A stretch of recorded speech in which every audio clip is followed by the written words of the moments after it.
আসার কারণ আমাদের প্রশাসক তথা কমিশনার আইএস শ্রীমতী স্মিতা পান্ডে এখানে ডেকেছিলেন মাননীয় প্রধানমন্ত্রীকে কলকাতা স্বাগত জানাবে স্বচ্ছতা সে সাগর।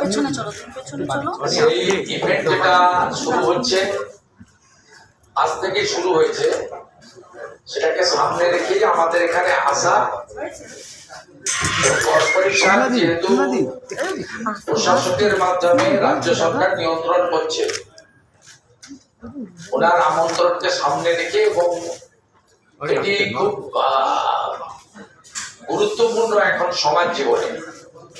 আর কলকাতার ক্ষেত্রে আমাদের এই স্বচ্ছতা পরিচ্ছন্নতা এটা খুবই প্রয়োজন।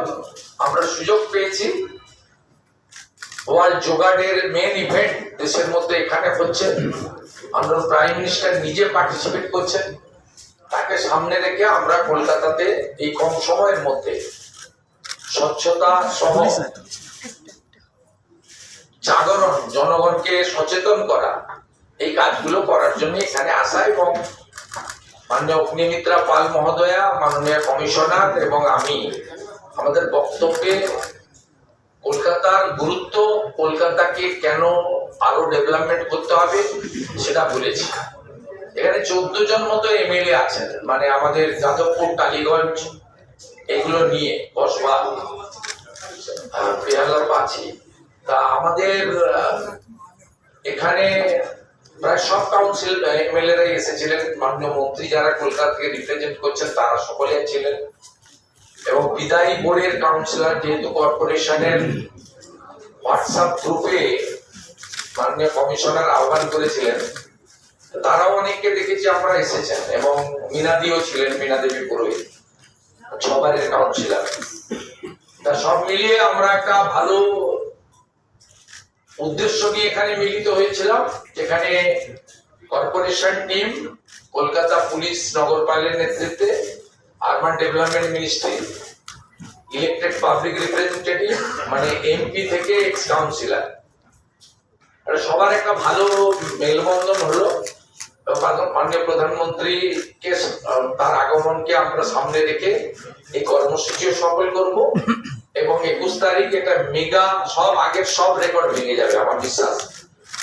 শুধু 35-36 হাজার লোক ওখানে যোগা করবে তা নয়, কলকাতার সব ওয়ার্ড, সব রাস্তাতে যোগা, মানে যোগা পূজা হবে বলা যেতে পারে। এটা একটা বড় ইভেন্ট হবে। এটা ক্যাম্পেইনিংটা আজকে আমরা স্টার্ট করে দিলাম, সে ভেরি গুড। মানে আমাদের শুরুটা খুব ভালো হলো এটুকু বলতে পারি। শুভেন্দু দা, 6 মাসের মধ্যে নির্বাচন করবেন আপনারা বলছেন। আমাদের এখানে আরবান সেক্রেটারি রয়েছে, মন্ত্রী আছে, নিয়মই আছে 6 মাসের মধ্যে যদি কোনো ব্যতিক্রমী কিছু না হয়, মানে ন্যাচারাল ক্যালামিটি, তার জন্য সরকারের হাতে কিছু ক্ষমতা থাকে। আমাদের তো পিছনের দরজা দিয়ে, সে তো চাইলে আমাদের আইনে ছিল নমিনেটেড বোর্ড আমরা করে দিলাম, আমরা করিনি। আমরা ইন্ডিয়ান অ্যাডমিনিস্ট্রেটিভ সার্ভিসের একজন আধিকারিককে, যিনি এখানে কমিশনার হিসেবে কাজ করার অভিজ্ঞতা রয়েছেন, তাকে প্রশাসক করেছি। আমাদের গভর্নমেন্ট বা আমাদের দলের নীতি খুব স্বচ্ছ, আমরা নির্বাচিত বোর্ডের হাতেই দিতে চাই। এবং আমরা, আপনি লক্ষ্য করবেন আমাদের ইউডিএমএ ডিপার্টমেন্ট থেকে মাননীয় মন্ত্রীর নির্দেশে আমাদের প্রধান সচিব তিনি যে অর্ডার ইস্যু করেছিলেন, তাতে যারা এখানে মেজরিটি ছিলেন দিদের টাইম, তাদেরকে স্কোপ দেওয়া হয়েছে 72 ঘন্টার মধ্যে মেয়র সিলেকশন করতে। কারণ এই অচলাবস্থা থাকতে পারে না, তারা যদি একমত না হতে পারে, তাদের লোকেরা যদি সবাই মেয়র হতে চায়, সে তো তার জন্য তো সরকার বা আমরা দায়ী হতে পারি না। আর কলকাতা কর্পোরেশনের day to day basic minimum amenities পরিষেবা, সেটা তো তালা চাবি লাগিয়ে রাখা যায় না। ইটস এ ভেরি ফায়ার ব্রিগেডের মতো, একটা পুলিশের মতো, হেলথের মতো ইমার্জেন্সি সার্ভিস। এটা তো পলিসি মেকিং ডিপার্টমেন্ট নয়, it's a delivery department, day to day service department. এর কোনো শনিবার নেই, রবিবার নেই, ছুটির দিন নেই, মিড নাইট নেই, আর্লি মর্নিং নেই, 24/7। কলকাতা শহরে তো এখনো কিছু রাস্তা ভোর 5টার সময় আপনার পাইপ দিয়ে রাস্তা পরিষ্কার হয়, এটা তো অন্য শহরে নেই। কলকাতার তো একটা ঐতিহ্য রয়েছে। এখানে 1924 থেকে 1927 নেতাজি সুভাষচন্দ্র বসু মেয়র ছিলেন। ঘটনাচক্রে উনিও প্রশাসক মেয়র ছিলেন, দুটো পোস্টে। ন্যাচারালি এইটাকে কলকাতাটাকে খুব একটা আপনি ওইভাবে আপনার এতে ধরে রাখতে পারেন না।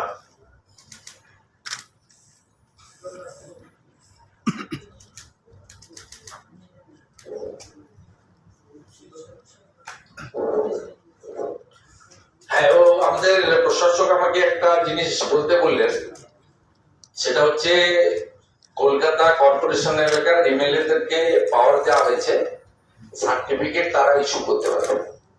যে সার্টিফিকেট গুলো মানে কাউন্সিলরদের ছিল, সেটা এমএলএ দেরও সার্টিফিকেট অ্যাকসেপ্ট হবে। বলছি আগে তো কোনোদিন আজকে আপনি ডিমিলিটেশনের কথা বললেন, ডাকলেন, প্রাক্তন কাউন্সিলরদের ডাকলেন এবং তারা আপনার সঙ্গে শুভেচ্ছা আমি বিনিময়। ডাকিনি, প্রশাসক ডেকেছেন।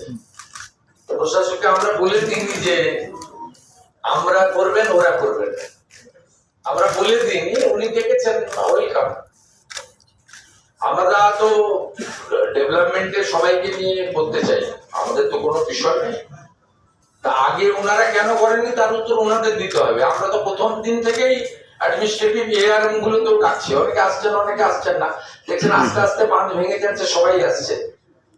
আমরা তো চাই রাজনীতিটা কেবলমাত্র নির্বাচনের সময় হোক, সারা সময় আমরা যদি কাজ করি, ডেভেলপমেন্ট করি, একসঙ্গে করে মোদিজির ভিশন এবং তার যদি লক্ষ্য উদ্দেশ্য বর্তমান সরকার ডবল ইঞ্জিন সরকারের যদি পলিসি অ্যাকসেপ্ট করে নেন, আমাদের তো কারোর সঙ্গে বিরোধ নেই। আজকে আপনি ডিমিলিটেশনের কথা বললেন, সেক্ষেত্রে কলকাতা পুরসভায় কি ওয়ার্ড সংখ্যা তাহলে বাড়ছে ধরে নিতে পারি? ওয়ার্ড বেড়ে যেতে পারে বা আপনি ডিমিলিটেশনের কথা বললেন আজকে। এখন এটা তো স্টেট ইলেকশন কমিশন করবে, রাজ্য সরকার সুপারিশ করে।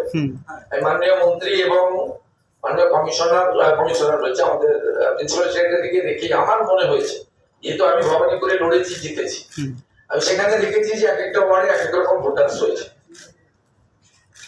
আমি দেখেছি যে ৭৭ নম্বর ওয়ার্ডে, ৮২ নম্বর ওয়ার্ডে কত বিরাট আপনার ৭৭-এ ৪৯টা বুথ। আবার বহু ওয়ার্ডে আমি দেখেছি যেখানে ২০টার নিচে বুথ, ১৫-১৬টা বুথ। আমি ৮২ নম্বরে দেখেছি বিরাট আপনার ওয়ার্ড। এইরকম সব এরা যারা কলকাতাতে তাপস দ্বারা দীর্ঘদিন পলিটিক্স করেন জানেন, অগ্নিমিত্রা পালও কলকাতার সঙ্গে যুক্ত। তিনি অরিজিনাল আসানসোল হলেও তার কলকাতাতেই মেন কর্মভূমি বা বাসিন্দা। ন্যাচারালি আমরা সবাই জানি স্বপনদা তো এখানে মানে তার বয়হুড থেকে শুরু করে ভাস্ট এক্সপিরিয়েন্স তার এখানে আছে। ন্যাচারালি আমরা সবাই একমত যে ডিলিমিটেশন হওয়া উচিত, ডিলিমিটেশন হওয়া উচিত, এবং এটা স্টেট গভর্নমেন্ট রেকমেন্ডেশন দেয় আর স্টেট ইলেকশন কমিশন করে। যাদের কাজ তারা করবেন। As a MLA of this city, মুখ্যমন্ত্রী ছাড়াও তো আমি এমএলএ না হলে তো মুখ্যমন্ত্রী হতে পারতাম না। আমি সিটির এমএলএ ভবানীপুরে, আমি তো রিপ্রেজেন্ট করছি কলকাতাকে। এখন ন্যাচারালি আমার মনে হয়েছে যে ডিলিমিটেশন হওয়া উচিত। আপনি আজকে বেশ কিছু আর্থিক প্রতিশ্রুতি বাদ বাকি পুরসভা আচ্ছা, এটা বলুন। যেগুলো অনেকগুলোই তো রেজিগনেশন দিচ্ছে, কলকাতা কর্পোরেশন বলছেন 6 মাস, বাদ বাকি পুরসভার তো অচল অবস্থা একই ধরনের রয়েছে, কি হবে ওগুলো? যেখানে যা নিয়ম আছে তাই হবে। আমরা প্রশাসনকে এক্সটেনশন দেবো। হাওড়া কর্পোরেশনে 12 বছর ভোট হয়নি, কখন আগে মুখ্যমন্ত্রীকে পৌরমন্ত্রীকে জিজ্ঞেস করেছিলেন? আগে পৌরমন্ত্রী প্রাক্তন মেয়র তো আজকে অনুষ্ঠানে ছিলেন, আমি কখনো জিজ্ঞেস করেছিলেন যে কেন 12 বছর হাওড়ার মতো জায়গায়? হাওড়া তো সবচেয়ে ওল্ডেস্ট সিটি, 500 বছরের পুরনো। কলকাতা তো তারপরে 300-350 বছর। হাওড়াতে কি নরক যন্ত্রণার মধ্যে ওখানে মানুষ কাটালেন 12 বছর, কোনোদিন তো প্রশ্ন করেন। আমাদের নীতি খুব পরিষ্কার, খুব ব্যতিক্রমী জায়গা ছাড়া আমরা যেখানে যেখানে প্রশাসক আছে সেখানে আমরা দ্রুত নির্বাচন করার পক্ষে। তার সঙ্গে আমাদের মাথায় রাখতে হবে বর্ষা, প্রাকৃতিক বিপর্যয়, ছোট ছোট ছেলে মেয়েদের পরীক্ষার সূচি এবং দুর্গা পূজা, কালী পুজো সহ আমাদের বড় বড় উৎসবের সূচি। এই কয়েকটা জিনিসকে মাথায় রেখে আমাদের নির্বাচন দ্রুত হওয়া উচিত, এটা এই সরকারের নীতি। এইটুকু আমি কিন্তু মুখ্যমন্ত্রী হিসেবে আমার ক্যাবিনেট কলিগদের নিয়ে এইটুকু আমি বলতে পারি। আজকে আপনি বেশ কিছু আর্থিক প্রতিশ্রুতির কথা বললেন, সেই জায়গায় দাঁড়িয়ে আপনার নিজস্ব কোনো পরিকল্পনা বা নিজস্ব কোনো ভিশন কলকাতার ক্ষেত্রে আপনি একটু এক এক করে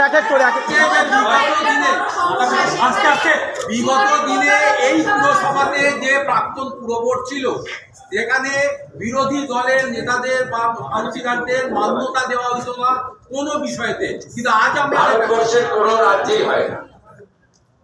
গুজরাট, মহারাষ্ট্রে, উত্তরপ্রদেশে কোথাও হয় না। Councillor means councillor, MLA means MLA, MP means.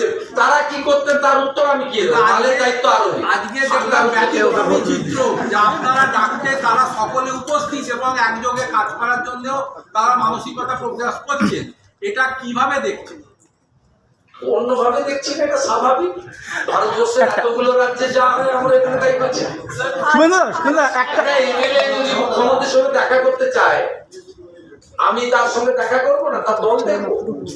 ঠিক আছে, আমাদের কমিশনার প্রশাসক গ্রুপে দিয়ে দিয়েছেন। গ্রুপে তো এখনো এক্স কাউন্সিলর, সবে তো 8 তারিখ হয়েছে, গ্রুপে আছে প্রাক্তন কাউন্সিলর, সেখানে জেনেছেন, এসেছেন, নিচে এসে বসেছেন। বিগত দিনে মীনা দেবী এমএলএরা 14 জনের মধ্যে বাকি সবাইকে দেখবেন। আপনি বললাম সবাইকে তুলে বাছাবাছি করবেন কেন? শুভেন্দুদা, মেয়রকেও যেমন সম্মান দিয়েছে, আমাদের দলের লোক মীনা দেবী পুরোহিতকে সম্মান দিয়েছি আমরা। আচ্ছা, এটাই সরকারের হওয়া উচিত। তারা করেননি, তার উত্তর তো আমি দেবো না। আমি 21টা বিজেপি এনডিএ রুল স্টেটে যে নীতি ফলো হয়, মানে প্রধানমন্ত্রী যে নীতি ফলো করেন, আমাদের সরকার সেই নীতি ফলো করার চেষ্টা করছে। এতে যারা আসবেন ভবিষ্যতে থাকবেন, যারা আসবেন না তারা বিচ্ছিন্ন হয়ে যাবেন। তার জন্য আমাদের কোনো ক্ষতি হবে না। আপনারাই নিজেরাই ডিরেল হয়ে যাবেন।